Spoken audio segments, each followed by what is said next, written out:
Hello everybody, my name is Samantha Castellanos, and today I'm going to talk to you about the drawbacks of using DNA as evidence in a courtroom and how it can be easily manipulated, contaminated, and misinterpreted. What is DNA? DNA stands for deoxyribonucleic acid. What is important about DNA is that it is specific to everybody. So everybody has their own DNA that is unique to them. No two people have the same DNA, even twins. So with that, when it comes to criminal investigations, profiling is done in order to identify a suspect by the pattern found in their DNA. And since it's so unique to each person, it has become common practice to heavily rely upon DNA evidence when trying to prove someone is either innocent or guilty of a crime. Unfortunately, DNA is so easily contaminated that it cannot be the only piece of evidence to convict someone of a crime. What constitutes DNA contamination? Contamination is when there has been a biological substance mixed with another biological substance, causing interference and the mixing of the two. So what this means is if two people's blood, like a blood sample of somebody, and someone touched it without a glove, then that blood sample would not be contaminated because it has both DNA, like the DNA from both people. So I will give you some examples now. So here are a few examples of some ways that DNA can be contaminated in a crime scene. So the first one is improper use of protective wear. So this means goggles, a mask, gloves, even a hairnet to keep all your hair from falling into the crime scene.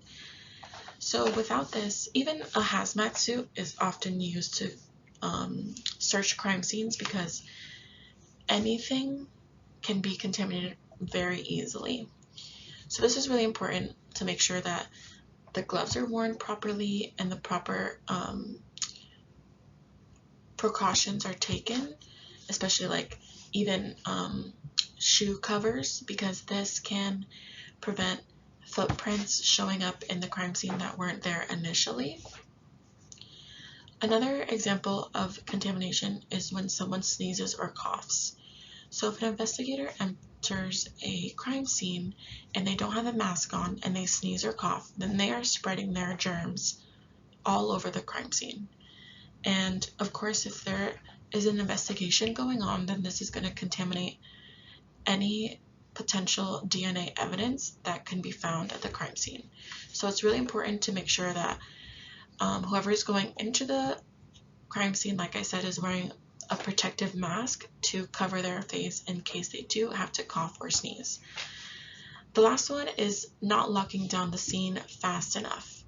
So if a crime happens, it's really important to make sure that the crime scene is closed as soon as the police get there. Eliminating foot traffic in the crime scene is going to help reduce the amount of contamination that can occur. So if the crime scene is not closed relatively quickly, then you can have people going in and out, and you don't know who has entered, you don't know if they're touching anything, and you just want to prevent that by just locking down the crime scene right away or as fast as you can, and making sure you keep track of who's entering and who's exiting the crime scene as the investigation continues. So here we have a chart by the National Registry of Exonerations, and this shows how many exonerations there have been since 1989, what kind of crimes these people were exonerated of, murder, robbery, abuse.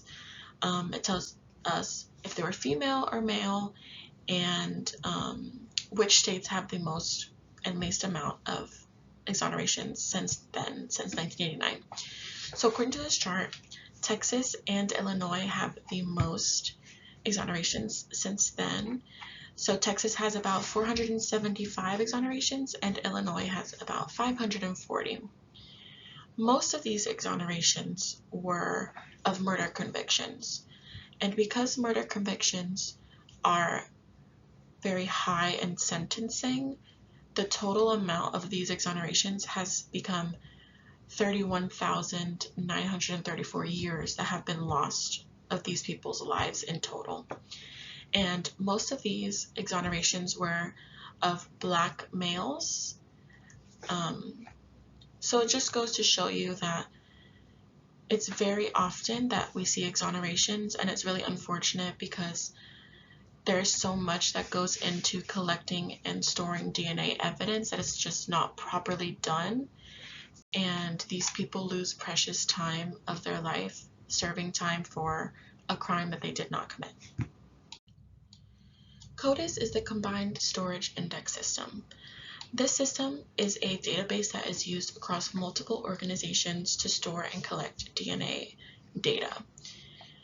So when profiling happens on people, their DNA and their data is entered into the system, and it can be used across the country and everyone has access to it.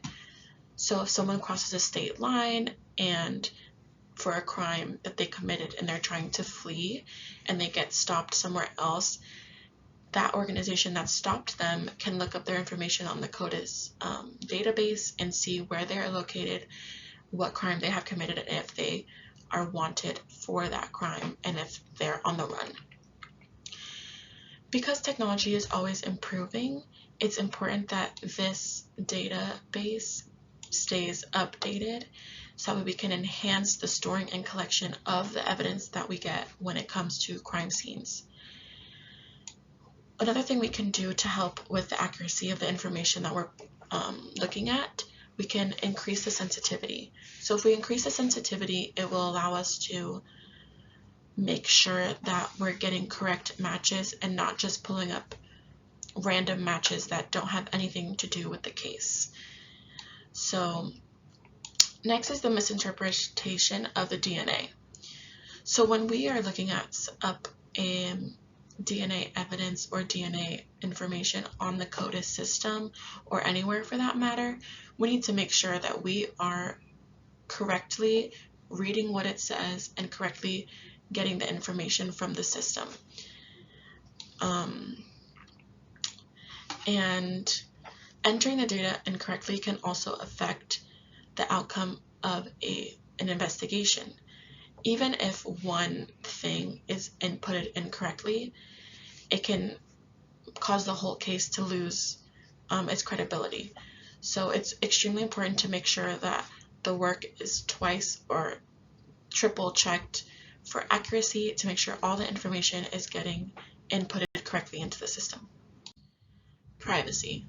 This is something that everybody wants. This is something that everybody has the right to. They have the right to privacy.